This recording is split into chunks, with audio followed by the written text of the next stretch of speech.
आताची महत्त्वाची बातमी, राष्ट्रवादी पक्ष आणि चिन्ह प्रकरणामध्ये सुप्रीम कोर्टामध्ये सुनावणी सुरू आहे। अजितदादा गटाने घड्याळ चिन्ह वापरून भ्रम निर्माण केला असा आरोप पवार गटाकडून करण्यात आलाय।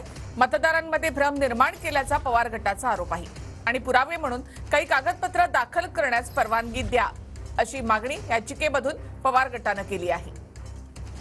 तर शरद पवार गटाकडून या संदर्भात प्रतिज्ञापत्र दाखल करण्यात आले। थेट आपण अधिक माहितीसाठी जाऊयात आमचे प्रतिनिधी संदीप राजगोळकर यांच्याकडे। संदीप,